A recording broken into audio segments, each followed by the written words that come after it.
Okay, good afternoon, AP Physics. I wanted to go ahead and give you guys a video where you could see me solve one of these complicated friction problems. I'm not sure how the entrance ticket is going to go today, but in case you wanted to review, I wanted to give you some resources for that. So we can see in problem 4, a mass M is sitting on a rough surface. So let me just sketch really quick. Surface, I've got mass M here. We know that a horizontal force of Fp is required to move the mass at a constant velocity. So we're going to apply some Fp force here. Okay. Let me back up just a second and remind us that that word rough is important. Whenever we see rough, we're immediately thinking friction. And so I know that if I'm applying a horizontal force Fp, there has to be some friction force going in the opposite direction. Okay. The question wants me to derive an expression. So that means math with no numbers, for the coefficient of kinetic friction between the mass and the surface. And I'm only allowed to use Fp, m, and this idea of physical constants like g as appropriate. We will learn some other physical constants, but for now, g is the only one we care about. Okay? So I'm going to start with a free body diagram. I have a normal force that's holding the box up, the force of gravity that's pulling it down. I'm going to make those the same length because the box is not accelerating up or down. I've got the force of the push to the right, and I have this friction force to the left over here. And I'm going to make those the same length as each other because it's moving with constant velocity. Okay? So I want to know the coefficient of kinetic friction, so I'm going to start by summing my forces in the horizontal direction, but truthfully it doesn't matter which way you start with. And I'm going to go ahead and put a little X right here so that I remember that I'm going to be doing it in the horizontal direction. So I have Fp minus Ff equals ma. This is 0 because it's not accelerating. Again, constant velocity, and so I'll move Ff to the other side.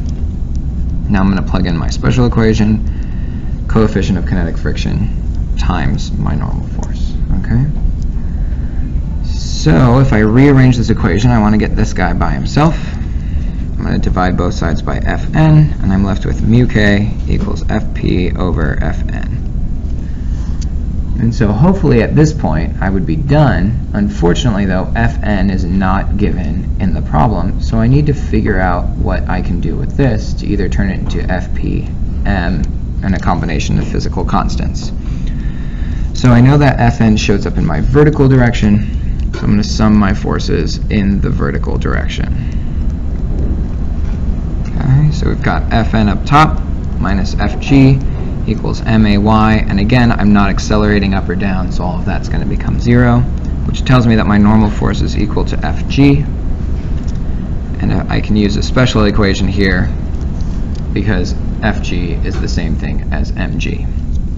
Now that I have a new expression for Fn, I can take this and plug it in back so that mu k equals Fp over mg, and that is my final answer because it's Fp, m, and g. So if I know the force of my push, I know the mass of my box, and I always know gravity, I could tell you the coefficient of kinetic friction between them, assuming it's moving at a constant velocity. So this problem is relatively straightforward because everything was nice and horizontal for us. But if we look at problem B, we have an added difficulty of an angle here. So this force we're going to call T, that's our tension force at an angle theta, and we're going to put it on the same surface, which means that it's rough, which means that there's friction. The question then asks us to derive an expression for the force of friction on the mass. Okay? So again, let me start with a free body diagram. I have a tension force that's making an angle theta to the horizontal. I have the force of gravity pulling down. I have the normal force pushing straight up, and I know that there's a force of friction. Okay? So now I'm going to try and figure out an expression for the force of friction right here. And what we cannot do, like I said in class, is we cannot assume that it's moving with constant velocity. So I need to come up with some sort of expression for this.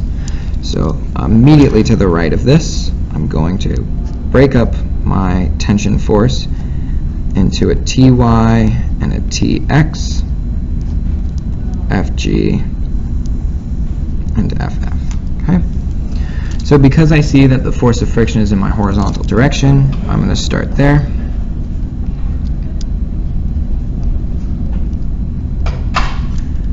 So Tx is to the positive minus Ff equals Max. And I'm going to go ahead and leave this because, again, I do not know that it's moving at constant velocity. Okay? So I want to get Ff by itself. I'll subtract Tx from both sides. Sorry.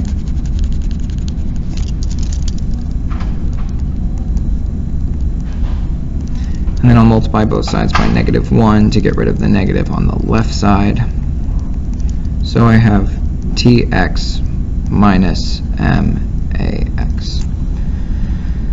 We also know, because this is Tx right here, this is T cosine theta, so I can use that special equation, T cosine theta minus Max. Okay? So let's check and see if I'm done. Ff in terms of m, that's fine. T, that's fine. Theta, that's fine. And physical constants. Unfortunately, Ax is not a physical constant. So I am not done just yet. This version of my equation is not going to work out. So instead, let me try a different approach. In my other approach, I'm going to actually start with the friction equation, which is mu k times Fn. Okay? Now, mu k is not allowed here, Fn is not allowed here. Okay? So I'm going to have to come up with an expression for this and come up with an expression for this. Start with the normal force. The normal force is in our vertical direction. So let me sum my forces in the vertical direction. That becomes Fn plus Ty minus Fg equals May. Now, what we do know for sure is that it is not accelerating vertically. Nothing in the problem indicates that it's flying off the table. So this is going to become 0. So that means our normal force is Fg minus Ty.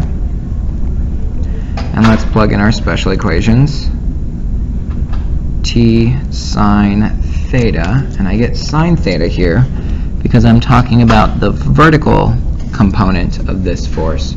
So if this is cosine theta, this is sine theta. Okay? So now my force of friction, I'm one step closer, mu k times mg minus T sine theta. And I'm left with this mu k issue right here. And this is where we're going to turn to our last problem. If we look at our last problem, we have an expression for mu k. It's equal to the horizontal force divided by the force of gravity. And so if we take that and apply it to this situation, our horizontal force is just T cosine theta. So I can take this equation and plug it in right here for force of friction equals T cosine theta over mg times all of this. It's going to get a little crowded here. mg minus T sine theta. So let me rewrite that off to the side. The force of friction equals T cosine theta times mg minus T sine theta over mg. Let me just check. I can only use mt theta and g. T theta mg, T theta mg. This is a final answer.